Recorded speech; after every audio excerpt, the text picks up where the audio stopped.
বিশ্বাস করলে ঠকতে হয় আর অবিশ্বাস করলে হারাতে হয়। কি আজব একটা দুনিয়া। আগে শুনতাম বিশ্বাসে মেলায় বস্তু তর্কে বহুদূর। কথাটা শুধু নন লিভিং বিইংয়ের ক্ষেত্রেই ঠিক, মানুষের বেলায় উল্টো। কোথায় যেন পড়েছিলাম পৃথিবীতে কেউ কারোর জীবনে অপরিহার্য নয়। হঠাৎ অনুভব করলাম কথাটা আসলেই সত্যি। জীবন কারোর জন্য কোথাও বিন্দু পরিমাণ থেমে থাকে না, চলে যায়, বরং সুন্দরভাবেই কেটে যায়।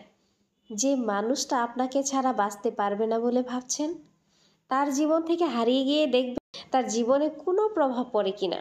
দেখবেন সব কিছুই ঠিকঠাক চলছে, বড়জোর হুটহাট একটু আপনার অভাব বোধ হতে পারে, এর বেশি কিছু নয়।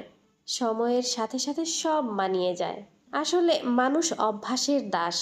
অভ্যাস পাল্টে ফেলা একটু কঠিন, তবে অসম্ভব কিছু না। ভালোবাসা তখনই আপনাকে সুখ দিবে যখন সেটা হবে সমানে সমান। অর্থাৎ আপনি যাকে ভালোবাসেন তাকেও ঠিক একইভাবে আপনাকে ভালোবাসতে হবে।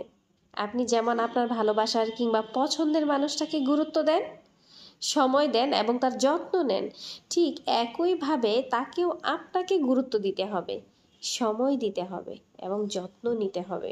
আপনি যতটা তার জন্য ব্যাকুলতা দেখান, ব্যাকুল হয়ে থাকেন, ঠিক একইভাবে তাকেও সাড়া দিতে হবে।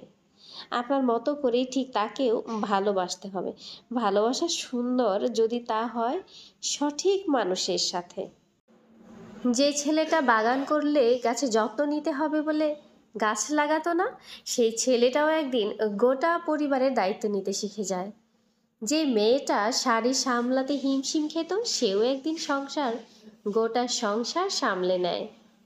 ক্লাসের সবচেয়ে দুর্বল ছাত্রটা, সেও একদিন নিজের ট্যালেন্ট দিয়ে জনপ্রিয় মিউজিশিয়ান হয়ে ওঠে। বাবা মায়ের অবাধ্য সন্তানটাও একদিন বাবা হয়, নিজের সন্তানকে আগলে রাখে সুশিক্ষায় মানুষ করতে। যে মেয়েটা মায়ের হাত ছাড়া 3 বেলা খাবারই খেত না, সেও একদিন নিজের সন্তানকে সামলাতে শিখে যায়। ডিপ্রেশনে ভুগতে থাকা মানুষটাও একদিন অনেকের অনুপ্রেরণার কারণ হয়। দিন যায়, জীবন বদলায়, বদলায় জীবনের ডেফিনেশন। থেমে থাকে না কোনো কিছুই, এটাই জীবন।